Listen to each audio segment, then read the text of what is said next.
Hello students, welcome back to the economics class of plus 2 standard. Today we will start with lesson number 18, national income and related aggregates. In this chapter we will learn about the national income.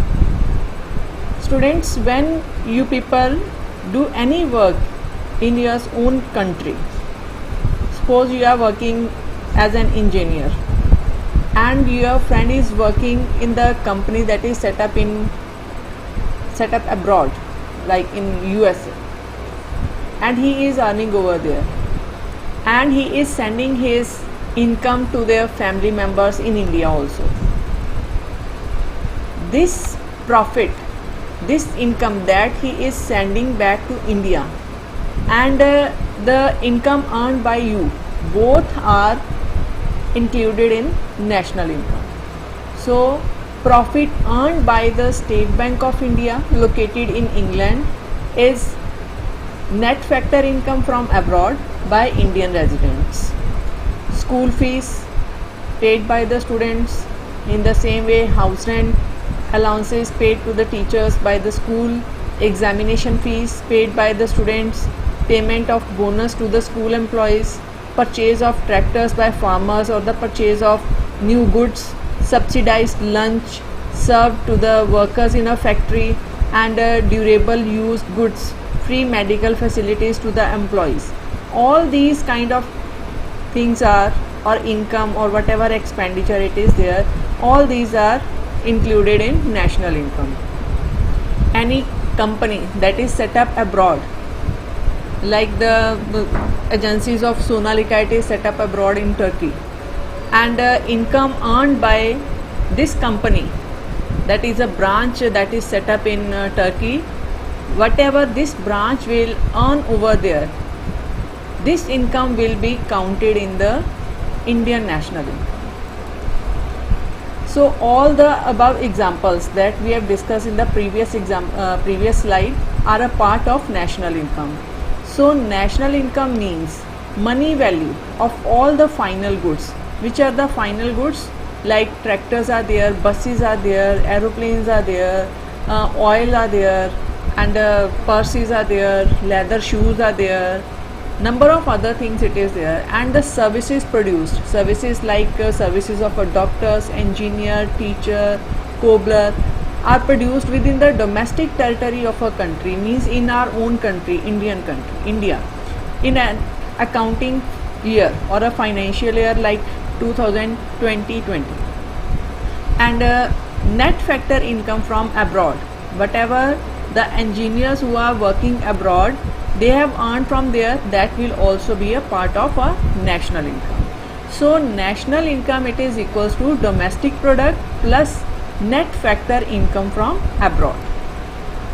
In this chapter we will discuss some related key terms also: productive activities, agriculture sector or primary activity, and secondary sector or industrial sector, tertiary sector, residents, domestic territory, net factor income from abroad, finished goods, intermediate goods, perishable goods, durable goods, consumer goods, capital goods, barter system, non-monetary goods, input factors, non-factor inputs, factor income, transfer income, mixed income, compensation of employees, and operating surplus.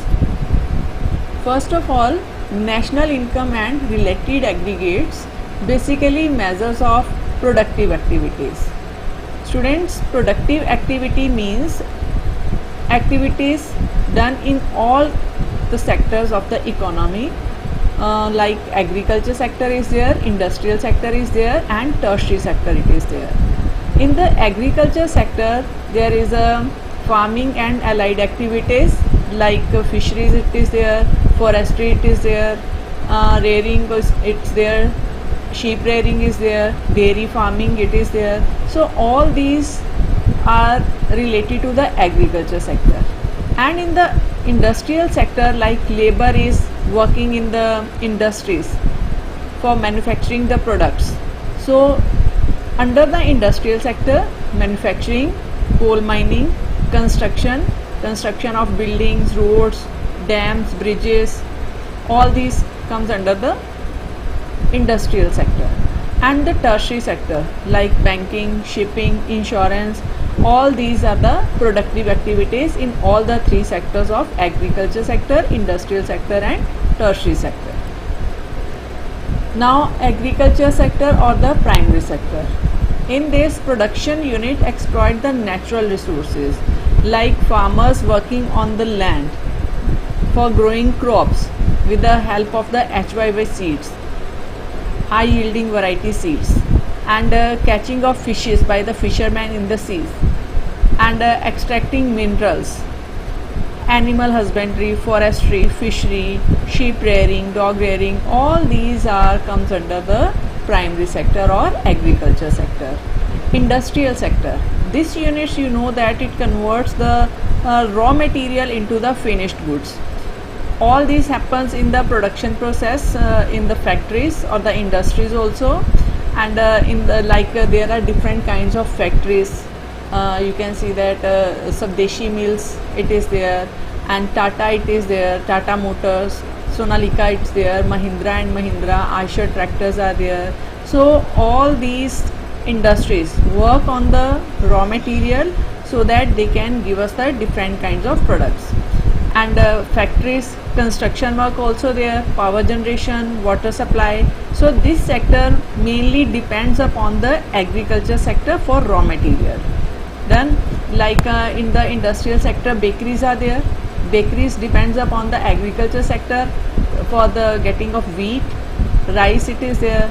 Then in the same way other industries are there like in steel industry, car manufacturing industries, all these are depends upon the agriculture sector also, primary sector.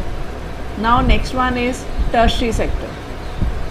Tertiary sector means when everything it is ready and we have to distribute all these things. In that case all these activities comes under the tertiary sector. So this sector includes production units engaged in the producing services like transport services are there. When tractors or buses or any vehicles, Activas are ready, then they have to transport, they need the transport to transfer it from one place to another place. Then trade it is there, education, hotels, restaurant, finance and government administration, all these are the examples of tertiary sector. So this sector primarily depends upon the primary as well as secondary sector also. Next term is residents. Residents means the person who is living in one country, having a Aadhaar card also as an identity, that is a resident of that country. Whether a person or an institution is one whose center of economic interest lies in the economic territory of the country in which he lives. So center of economic implies two things. First one is residents that lives in the economic territory, and the residents carries out the basic economic activities of earnings, spendings and accumulation of wealth where we are living, and we are having a citizenship also, we are having a Aadhaar card also as an identity, we are having a license also, we are having a voter card also. So means we are the resident of that country, we are having a right to vote for a person. Domestic territory. Domestic territory means that political boundaries are there, and in the political boundaries there's a we include the sea territories also. Or suppose a passenger planes operated by the Air India between England and USA form a part of domestic territory of India, because whatever income it will be earned by this Air India, that will be a part of our national income. So territory lying within the political borders including sea territory, ships and aircrafts owned and operated by the residents of a country between two or more than two countries. Like Air India planes can have a services in USA also, in England also, in Turkey also, in Saudi Arabia also, wherever it will be, all the income that is earned by this company, that will be a part of our national income.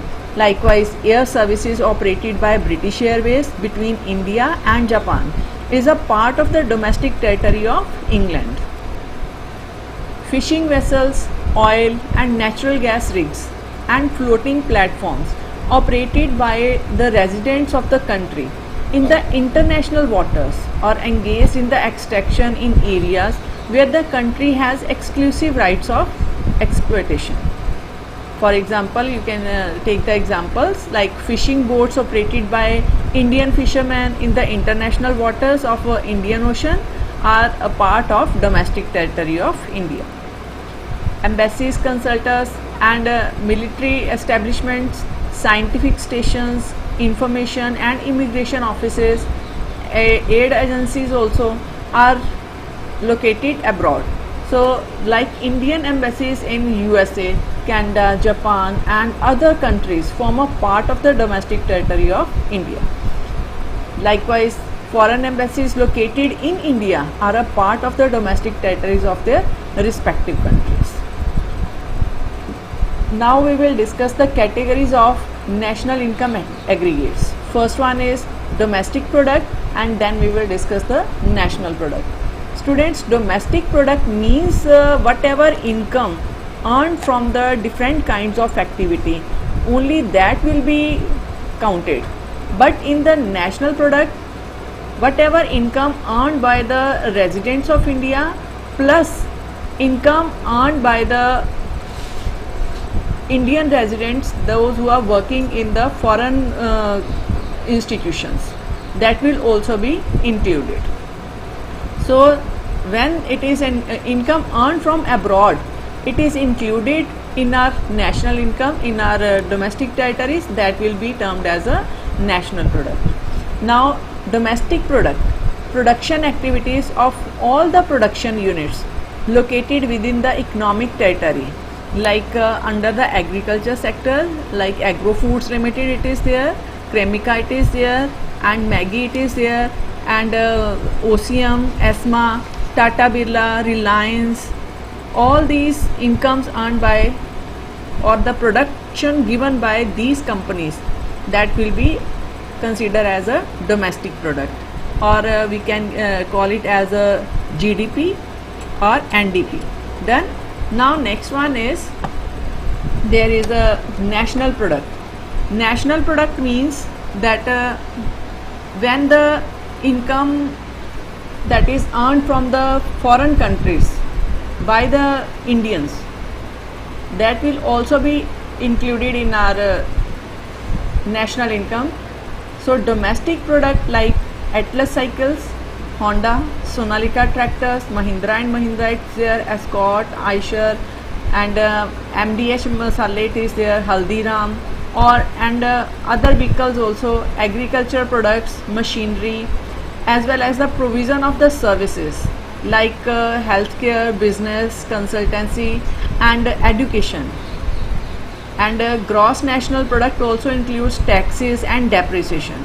Plus, this is the domestic product, all these are the domestic product, plus residents' contribution to the production outside the economic territory, that is factor income received from abroad minus non-resident contribution to the production inside the economic territory, then that is a factor income paid to abroad. When profit earned by the State Bank of India, factor income earned from abroad by the Indian residents, like profit earned by the State Bank of India located in England, that is net factor income from abroad by Indian residents. Compensation of employees paid to Indian employees working in the embassies like America and Japanese embassies located in India come under the category of factor income earned from abroad. Rent received by the State Bank of India on building rented to the foreign embassies in New Delhi. Interest income received by Indians on the bonds they purchased from foreign countries, and compensation of employees paid to the Indian employees working in the offices of the World Bank located in India. All these are the factor income that is earned from abroad by the Indian residents. Now net factor income from abroad means that is net compensation of employees from abroad plus net income from property and entrepreneurship from abroad plus net retained earnings, that is undistributed profit that is used for the further investment by the companies of resident companies abroad. When we will add up all these, we will get a net factor income from abroad. Net factor income abroad, it is equals to net factor income received from abroad minus net income paid to abroad. Factor income that is received from abroad means that Indian residents, they are working in the foreign institutions and they are earning, and their earning, it is counted in the national income of India. And the Indians also, India also paying something to the persons, those who are non-resident of India, those who are working in the Indian companies, like in Sonalika, Japanese are working, and Sonalika is paying as salaries to those persons, those who are working with them, and that will be deducted from the national income of India because their incomes are counted in their own countries. So net factor income from abroad, it is get after the deduction, that is income received from abroad minus income paid to abroad, then we will get the net factor income from abroad. Now let us understand with the help of the example. Rent received by the State Bank of India on the building rented to the foreign embassies in New Delhi, it is equals to worth rupees 1000, and the rent received by the Federal Bank of USA on the building rented to the foreign embassies in New York, that is equals to 700. So net factor income, it is equals to 1000 minus 700, it is equals to rupees 300. So this rupees 300 is the net factor income from abroad to India. Now factor income that is received from abroad added to the domestic product, we will get the national income. Now national income, it is equals to domestic income plus net factor income from abroad. Let us understand with the help of numerical example. Domestic income for 2019 in India, it is equals to 2000 crore, and net factor income from abroad to India, that is rupees 300 crore. When we will add 2000 plus 300, what is our total national income? That is rupees 2300 crores. So this is our national income. National income can be defined in three ways. First one is output approach, income approach, and expenditure approach. Under the expenditure approach, there is a consumption expenditure and investment expenditure. National income, first one is under the output approach. Under the output approach means when final output it is in your hand, that is ready to use. Like national income is the sum total of the market value of final goods and services, like furniture, what is the value of the dining table, and Activas are there, and different companies of tractors are there. Whatever the value of their products it is there, that is known as the market value. And in the same way, AC are there, Activa, oil, stationery, toys, machines, doctors, teachers, engineers, CA, whatever the doctors, teacher, engineer, CA, barber, they have earned, that is the market value. Then, and when we will add the incomes from all these, or when we will add the market value of all these products and services produced during a given period of time, suppose in 2019 we have add up all these, that will be considered as a output approach. In the same way, income approach is there. Under the income approach, we will get the sum total of the factor incomes earned by the normal residents of a country during a period. Suppose I have taken the period of 2019. So what I will do, I will add up the total income earned by the factor inputs like laborers are there, workers are there, employees are there, doctors, engineers, then whatever they have earned by working on the different places, like in the embassies are there, some are working in the industries, and some are having their own business also. Some are working in Tata Motors, some are working in Sonalika, some are working in Escort, some are working in HMT. So whatever they will earn from there, some are working as a teacher in the colleges staff, it is there, whatever they will earn from there, that will be add up in the national income, and that will be considered as a income approach. Expenditure approach, when we earn income, we will consume this one also on the purchase of different commodities, like fans are there, AC are there, cooler it is there, cars are there, and we hire the services for our kids also, like academic services are there, we are hiring, we need the services of a doctor also. So for all these we have to do the expenditure. Then so goods like cars, pens, fans, refrigerators, and services like services of a doctor, teacher, engineer, carpenter, etc. Expenditure on the purchase of the final goods for the consumption, that is called the consumption expenditure, while the expenditure incurred on the purchase of the capital goods like machines, that is called the investment expenditure. Investment expenditure, it is done by the producers. Goods. Students, you know that around surroundings there are different kinds of goods are there, like fan it is there, tube light it is there, shoes are there, your dresses are there, eatables are there, grams, rice, wheat, all these are known as goods. Computer it is there, mouse in my hand right now it is there. So all these are the goods. Now there are different types of goods. First one is intermediate goods and final goods. Under the final goods there are consumer goods and capital goods also, and under the intermediate goods also perishable goods and durable goods also.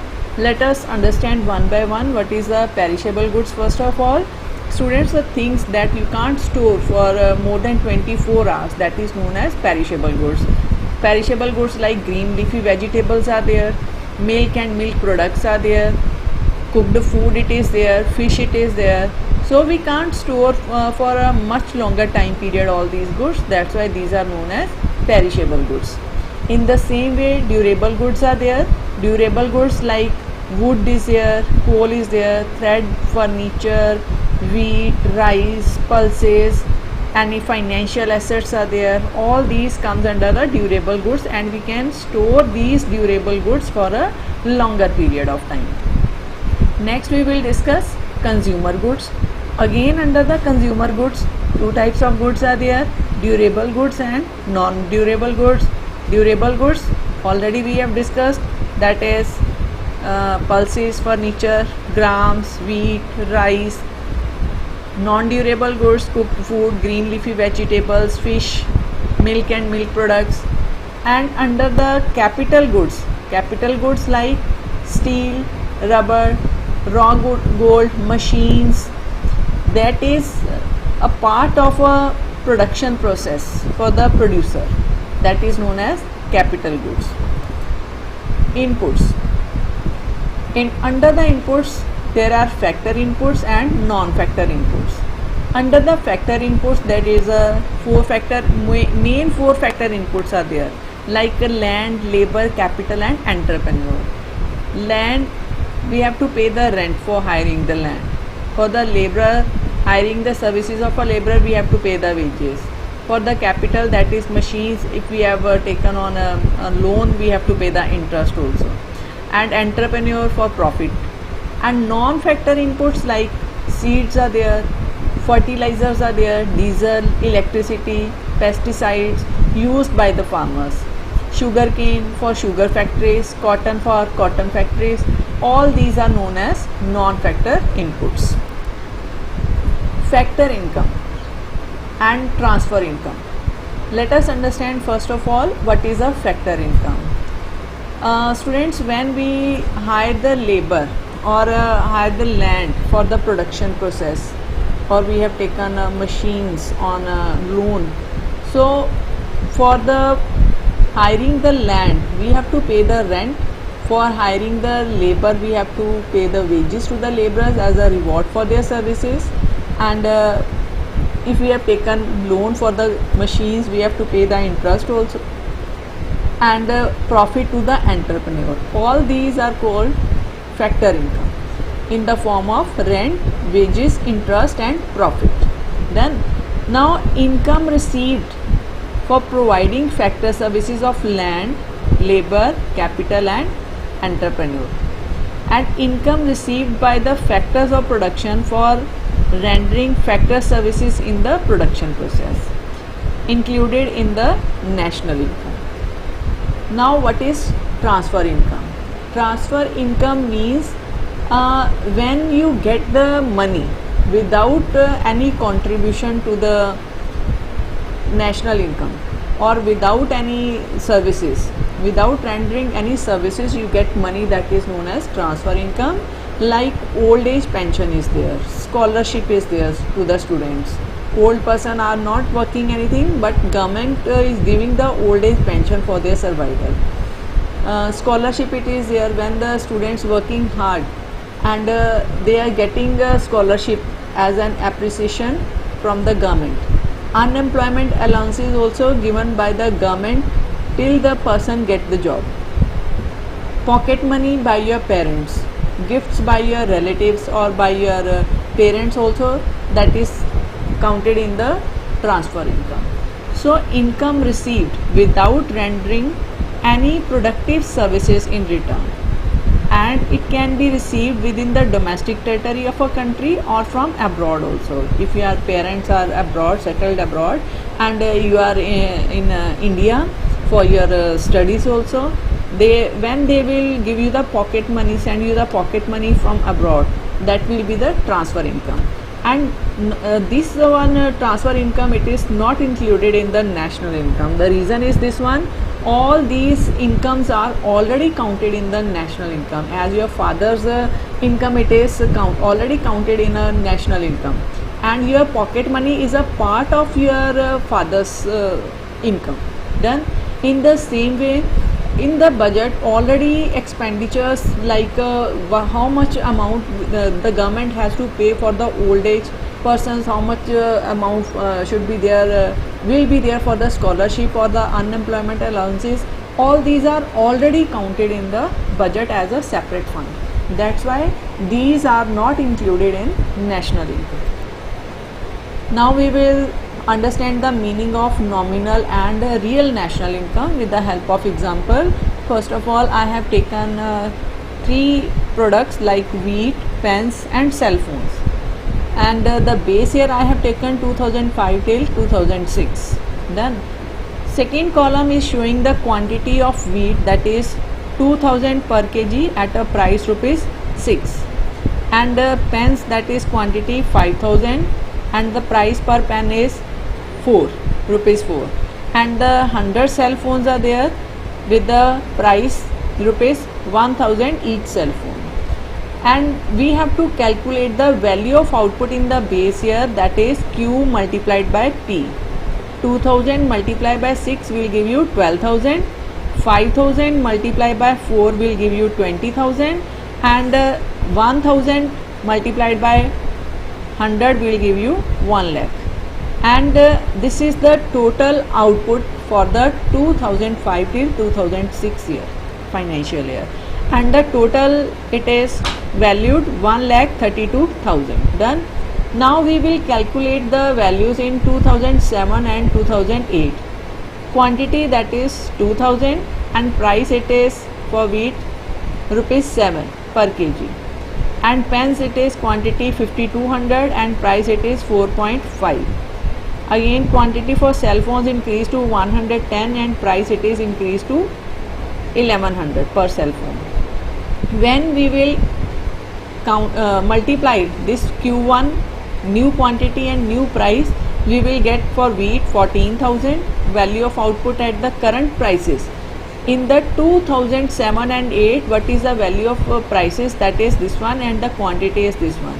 When we will multiply this change, we will get 14,000 for wheat and 23,400 for pens and 1,21,000 for cell phones, and total we will get 1,58,400 rupees. Done. And now we will get count the real national income. This, when we will increase quantity and increase price, it is multiplied in the next year, that is 2007 till 2008. This is the value of output at current prices, or you can say that nominal national income. This is our nominal national income when we will multiply the quantity with the current prices. And when we will multiply this one quantity, that is Q1, with the base year prices, what we will get? 12,000, and next one is 52,000 multiplied by 4, we will get 20,800, and 110 multiplied with the 1,000, we will get 1,10,000. Done. So when we will multiply with the base year prices, we will get the different figure. Same quantity Q1 will be multiplied by price P1. Whatever we will get the output, that is our real national income, that is 1,42,800. So this means that real national income means that when the quantity no doubt increased but the price remains the same, then you will get the real national income. So now discuss the difference between nominal and real national income. Nominal national income at a current prices are there, and the real national income at a constant prices are there. Second point of differentiation is current prices refers to the prices prevailing in the year in which goods and services are produced. Done. Now prices remains constant for all the year's production under the real national income. Means in the base year, whatever the prices for the commodities in the base year, that will be considered as the prices for the next year commodities production. Volume of the goods or the volume of the output produced and the prices, both are important.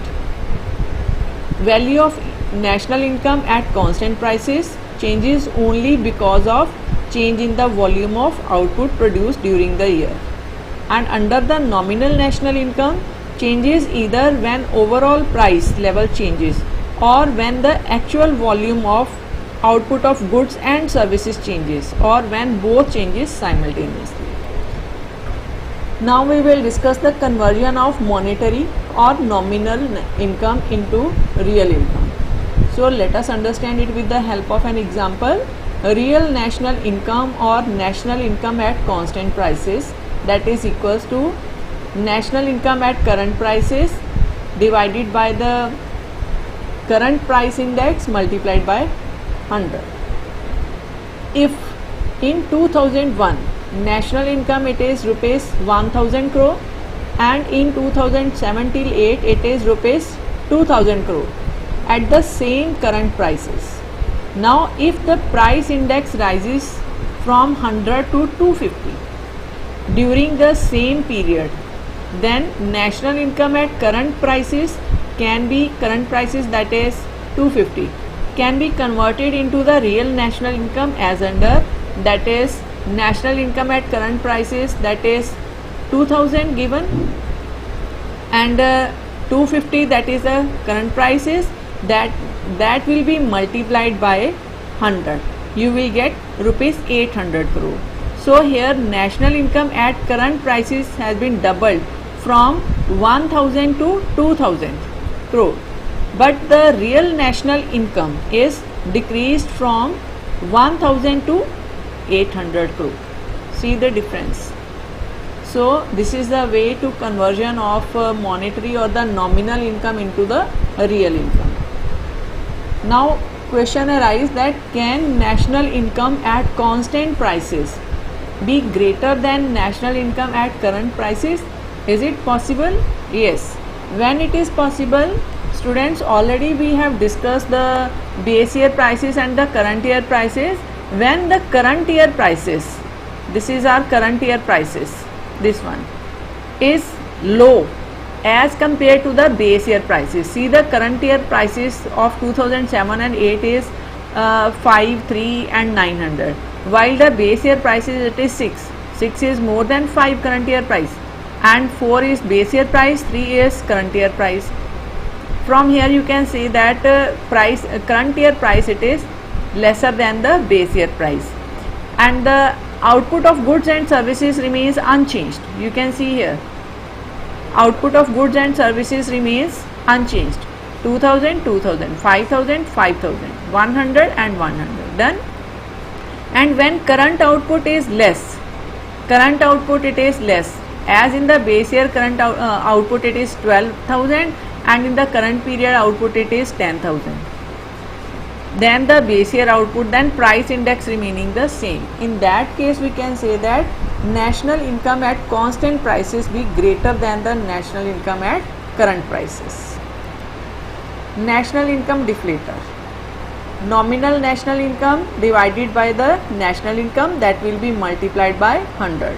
Now from the previous table I have taken the examples values also, that is 1,58,400, that will be divided by the real national income we have counted, that is 1,42,800, and this ratio will be multiplied by 100, then you will get the 110. This is the national income deflator. National income as an index of development, that is monetary increase in national income. Now we will discuss this one. Students, if increase in national income is due to the rise in the prices, there would be no increase in the economic welfare, because as your income increased, accordingly your that is prices were also increased. Then what happened with this one? There is no welfare, economic welfare. There is no improvement in the standard of living, because as your income increased, accordingly prices also increased, your standard of living remains the same. That's why if increase in the national income it is due to the rise in the prices, there would be no increase in economic welfare. Next one is, it is because of the fact that the output of goods and services may not have been increased, it remains the same. So it is only that real increase, not the monetary increase in the national income, that increases economic welfare.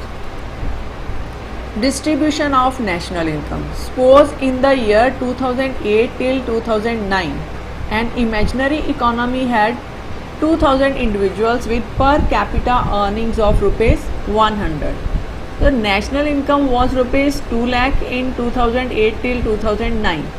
Further, suppose in 2009 till 2010, the same country had 1900 individuals with per capita earnings of rupees 90, and the remaining 100 individuals have per capita earnings of rupees 400. So the national income in the year 2009 till 2000 was rupees 1,71,000, that is you will get by multiply 1900 with 90, plus 40,000 you will get 400 multiplied by 100. Then that is 100 individuals per capita income earnings, that is 400. When you will multiply, you will get 40,000, and this total it is equals to rupees 2,11,000. When this compared to 2008 till 2009 national income, in 2009 till 2010 was higher by rupees 11,000. When you will deduct 2,11,000 minus 2 lakhs, you will get difference, that is 11,000. So this increase has taken place when 95% of the people of the country have seen a fall in their per capita earnings from rupees 100 to rupees 90. Only 5% have benefited from rise in national income. So these earnings have increased from rupees 100 each to rupees 400 each. So when increased national income is concentrated in few hands, and for the rest the income may in fact has fallen, in such a case the welfare of the entire economy cannot be said to have increased. Such exchanges are not generally counted while computing national income in the developing countries like India. Likewise, domestic services provided by housewives, growing vegetables in a kitchen garden, teaching one's own son by a teacher are not included in it in the national income. So this leads to underestimation of national income. Hence, national income fails to give a correct picture of the productive activity and well-being of a country. Now we will discuss the national income and welfare. National income, that is the net production that is taken because of the wastage of machinery, like depreciation it is there, and consumption of the machinery and other capital goods during the production process. Increase in the economic welfare, increase in the volume of goods and services, means that there is a increase in the production of goods as well as the number of doctors, number of engineers, number of teachers, and it leads to an increase in the economic welfare, because now in our country there are a large number of doctors, large number of engineers, teachers with the best quality also, because people now consume more goods and services. Externality. Suppose in your area there is an setup of a paper industry, and this setting up of a paper industry in your area, it is good because employment generation is there, and business is also there, and use of paper for writing it is there, it is easily available to you. But the pollution that will be generated by this factory, that is a negative externality, and the employment and the availability of paper of fine quality, that is a positive externality. Non-monetary exchanges like barter system is there. Previously in the economies there was no evolution of money. Barter system was there, means a CC economy was there. CC economy means a commodity economy was there. Suppose if I need a 1 kg of wheat and other person is having a 2 kg of rice, so I can exchange wheat with rice. So those activities in an economy which are not measured in the monetary terms, that are called non-monetary exchanges. Teacher teaches his own son, domestic services provided by housewives, growing of vegetables in a kitchen garden are also included in non-monetary exchanges. Rate of population growth. If the rate of population growth that is higher than the rate of growth of the production, that is gross domestic production, then it will decrease the per capita availability of goods and services, means there is a shortage of goods and services will be there in the economy, and which will adversely affect the economic welfare, means the standard of living it will be reduced. So if the growth rate of population, suppose in 2012 till 13 it is 8%, and as compared to the growth rate of the GDP, that is the production of goods and services, that is only 5%. What does it mean? It means that per capita availability of goods and services it will be reduced. There is a services of a doctor will be costlier, services of engineer will be costlier, services of a teacher will be costlier, as the persons are more and goods and services are less. Exploitation of labor. If an increase in the production of goods and services, it is due to the workers working for a longer hours and giving them lesser wages than what they deserve, economic welfare cannot be increased in this way also. Concepts of related national income. There are different concepts, we will discuss one by one. First one is gross domestic product, gross national product, net domestic product, net national product, private income, personal disposable income, and per capita income. Now, first of all, it is very important to discuss the difference between the national and domestic, market and price, and factor price, gross and net. First of all, national and domestic, what is the difference between these two? When in the domestic we will add the net factor income from abroad, we will get the national income. In the same way, in the factor prices, when you will add indirect taxes and deduct the subsidies, means when you will add the net indirect taxes, you will, in the factor price, you will get the market price. In the same way, when in the net you will get the depreciation, means the consumption of machines, you will get the gross domestic product. First of all, under this, production by the residents producers plus production by the MNCs plus foreign banks operating in India, you will get the gross domestic product. So money value of all the final goods and services that is produced by all the enterprises in the domestic territory of a country in a year, that is the gross domestic product. Now, ways of measuring the gross domestic product. First of all, we will measure the gross domestic product at market price, then gross domestic product at factor cost. Gross domestic product at market price, it is equals to the gross domestic product at factor cost plus indirect taxes minus subsidies. As you know that factor cost includes, that is services by the laborers, and human services include the indirect taxes and subsidies also. So indirect taxes will be added and subsidies will be deducted. You will get the gross domestic product at market price, means whatever produce it is there, production it is there, their prices will be decided. In the same way, gross domestic product at factor cost, you will get, that is GDP at market price minus indirect taxes plus subsidies, because subsidies now given in the production process for the raw material, and indirect taxes that will be deducted because indirect taxes we have given to the laborers. Now GDP at factor cost, it is equal to NDP, net domestic product at factor cost, plus depreciation, means consumption of machinery, and that is also equals to the compensation of employees plus operating system plus mixed income plus depreciation, and this can also be equals to the domestic factor income plus depreciation. Suppose the gross national product at market price of India in 2005 till 2006 was rupees 74,750 crores, and net factor income from abroad, it is rupees minus 250 crores. So apply the formula for GDP at market price, we have to calculate.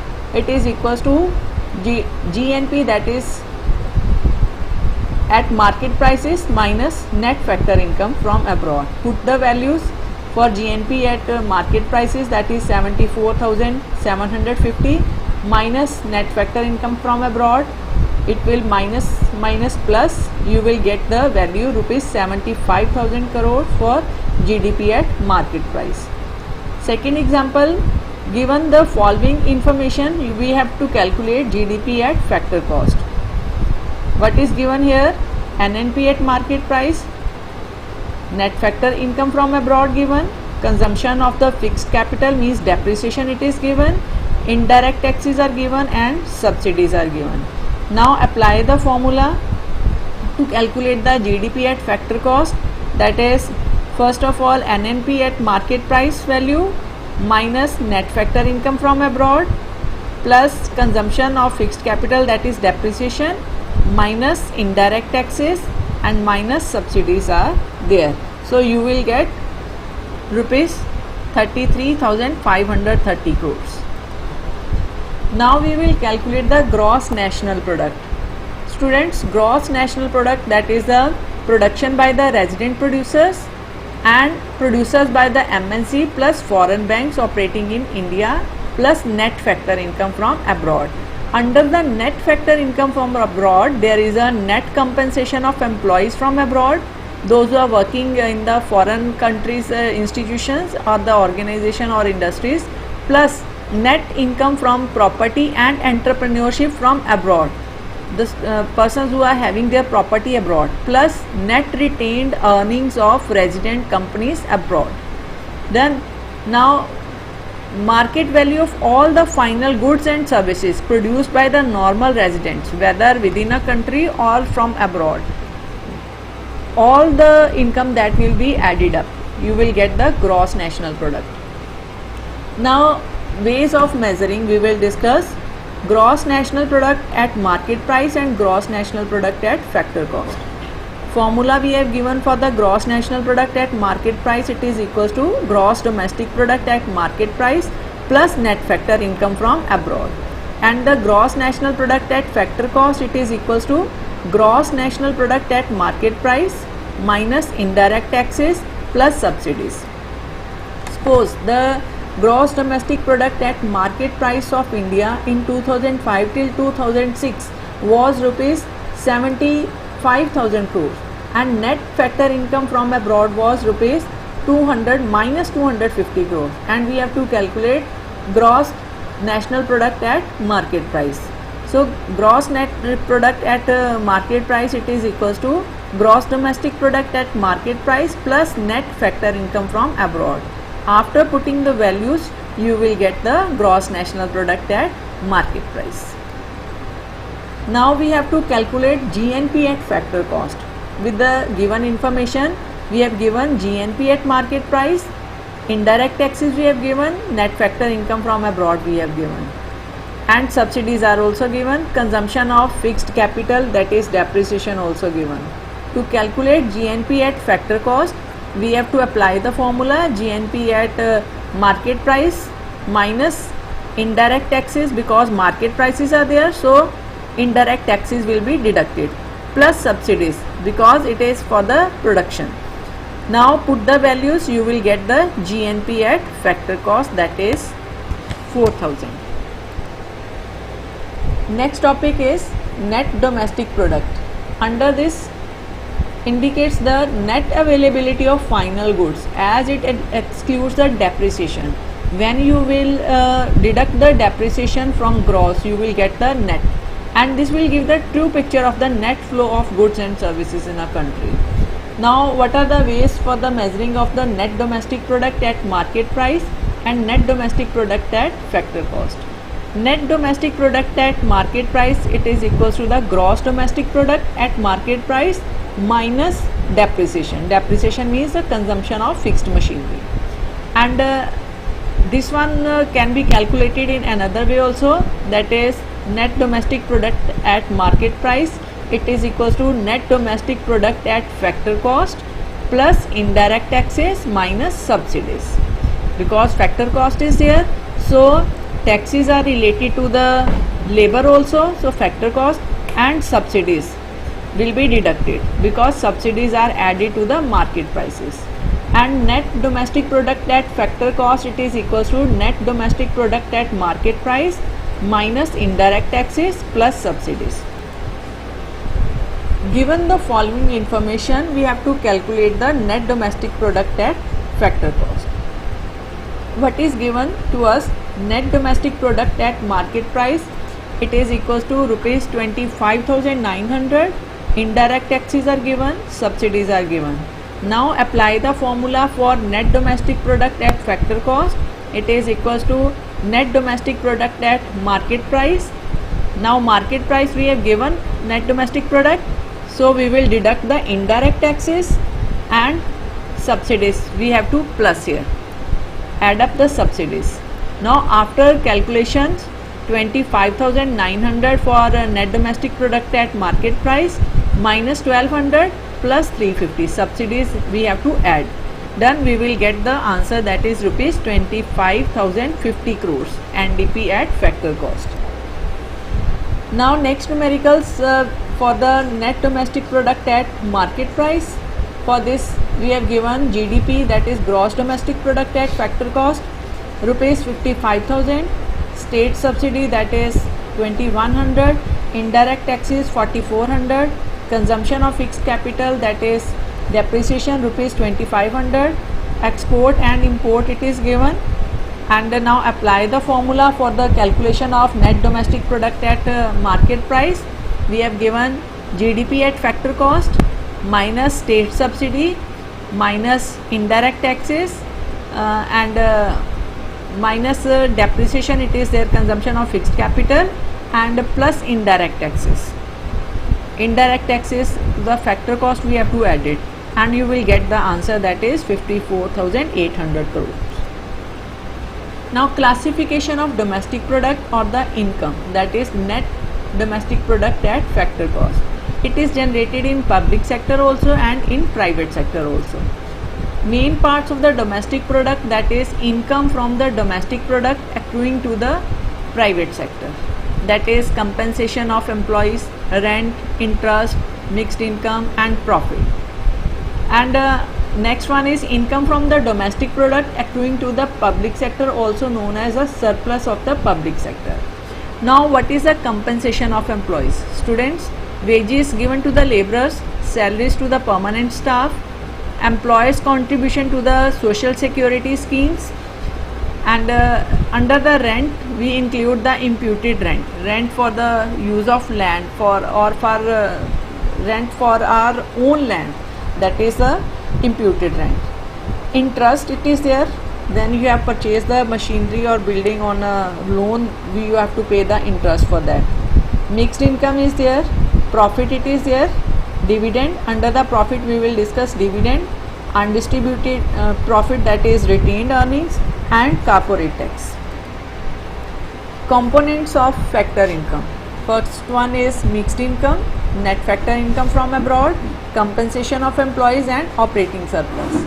Under the mixed income there is wages, rent, interest and profit.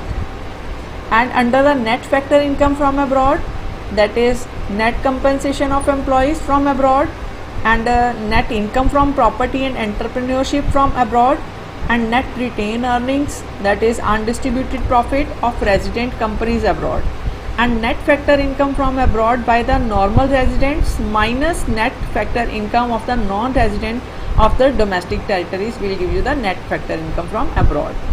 And under the compensation of employees, what is the compensation given to the employees? That is wages and salaries in cash, basic pay, dearness allowance, house rent, overtime allowances, bonus and commission, sick leave allowances, and compensation in kind, that is free housing, medical facilities, free uniforms, free food, free education, conveyance facility, crutches for children of employees done, and employees contribution to the social security scheme such as provident fund scheme is there, life insurance is there, casualty insurance, pension on retirement done.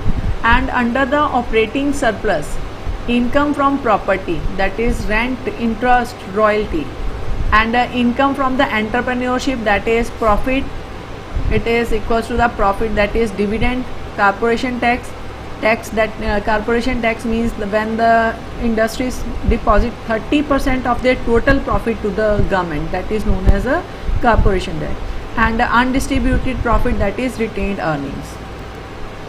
And now income from domestic product accruing to the public sector, also known as surplus of public sector.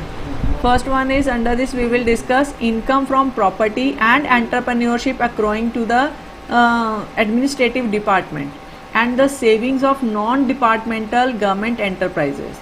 Firstly, income from the domestic product accruing to the public sector, that is equals to net domestic product at factor cost, and we will deduct from it income from domestic product accruing to private sector. Or another way to calculate is income from property and entrepreneur accruing to the administrative department plus savings of non-departmental government enterprises. According to the Central Statistical Organization, that is CSO, public sector enterprises consist of government administrative departments, departmental enterprises and non-departmental enterprises. income of government administrative departments and departmental enterprises, that is known as income from property, and entrepreneurship accruing to the government administrative departments and that of non-departmental enterprises, it is called the savings of non-departmental enterprises. In this way, surplus of public sector consists of two parts. First one is income from property and entrepreneurship accruing to the government administrative departments and savings of non-departmental enterprises. Net domestic product. Under this, income from domestic product accruing to the private sector, it is there, and a mixed income of self-employed persons are there, and operating surplus it is there, compensation of employees it is there, and income from domestic product accruing to the public sector. Under the compensation of employees, that is PF it is there, and insurance schemes are there. Operating surplus, that is rent, interest and profit it is there, royalty also there. Under the mixed income, rent, wages, all these are counted under the net domestic product. Net national product at market price, it is equals to the gross national product at market price minus depreciation. Like suppose GNP at market prices, it is given rupees 45,800, depreciation it is 1,580, and when you will put the values in the formula, you will get the NNP at market price. NNP at factor cost, also known as national income. Domestic income plus net factor income from abroad.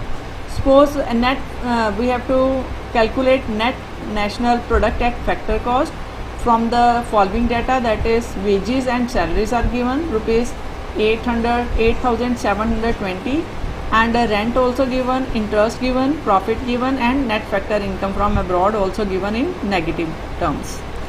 Now after putting the values, you will get in this formula, you will get net national product at factor cost. This is our domestic income, like rent, interest, profit. So add up all these 8,720 plus 750 plus 210 plus 1350 minus 100, you will get the net national product at factor cost. Now we will calculate the net national product at market price.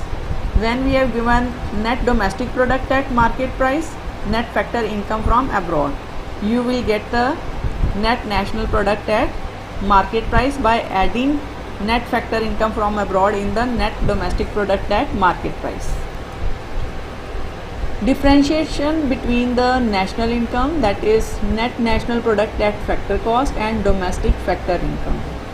National income, net national product at factor cost, and domestic factor income. National income includes income earned by the residents both within and outside the country, while domestic factor income includes income earned by the residents as well as the non-residents within the domestic territory of a country. Second point, under the national income, it includes net factor income earned from abroad and hence is a national concept.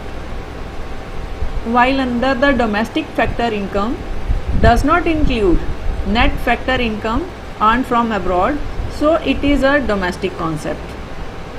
Under the national income, domestic income, we will add net factor income from abroad. Under the domestic income, we will deduct net factor income from abroad from the national income. Hope students, you all have understood the topic of national income and related aggregates. Now it's time to note down the homework.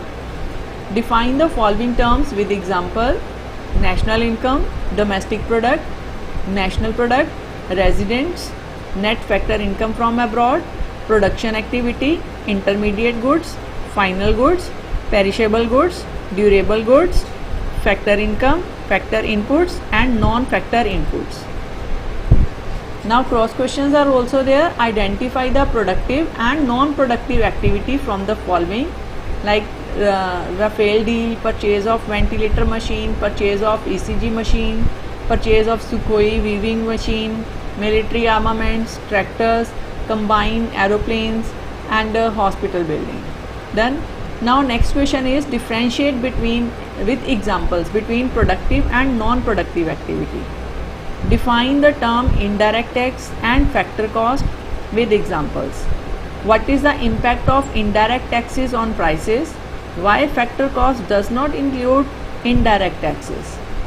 Name some subsidized product with examples. Also tell what is the impact of subsidy on a product.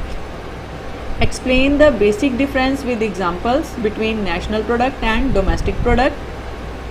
Next question is, will national product always be higher than domestic product? Why do we deduct depreciation from gross product? How do you treat transfer payments in calculation of national income? How do you treat interest on national debt in calculations of national income? Why are transactions in second-hand goods or property not included in GNP? What is consumer debt? Give examples. How will you treat the interest on consumer debt for the purpose of national income accounting? How do you treat the services of defense personnel and policemen and judges? Next question is, which of the following items are relevant from the point of view of national income? Changes in the stock of raw material, free medical facilities to employees, expenditure on sale of second-hand goods, and income of a person engaged in their own business.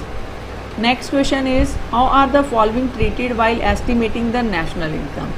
Services of owner-occupied houses, profits earned by the foreign banks in India, rent received by Indian residents on building rented out to foreign embassies in India, and windfall gains. Next question is, how are the following treated while estimating the national income? Money received from the relative working in a foreign country, increase in the prices of stock lying with a trader, commission received by a dealer of a old car, and national debt interest, production of self-consumption. In the next question, are the following included in the estimation of national income? Government expenditure on street lighting, expenditure on providing meals to the beggars, interest received by household from commercial banks. Next question is, are the following included in the estimation of national income? Commodities used in a basic scientific research, construction of new residential buildings, allowances of a member of parliament, and income of gambling. Next question is, how are the following treated in the estimation of national income? Sales tax, road construction, services of housewives, financial help to earthquake victims, free services of the government dispensaries. Next question is, how are the following treated while estimating the national income? Interest on public debt, expenses on electricity by a factory, expenditure on improvement of fixed capital assets, expenses of foreign visitors in India, payment of pension at the time of retirement. Next question is, how does the sale and purchase of second-hand physical assets to and from the rest of the world affect the capital formation? Explain with an example. Next question is, which of the following is factor income from abroad for Indian residents and why? Profits of the foreign banks, rent received by State Bank of India of the public rented to a foreign embassy, and salary paid to the Indian High Commission in London by the Government of India. Next question is, why is there a need for separate concept of mixed income of self-employed concept? Explain. Can the income received from the following items be included in the national income or not?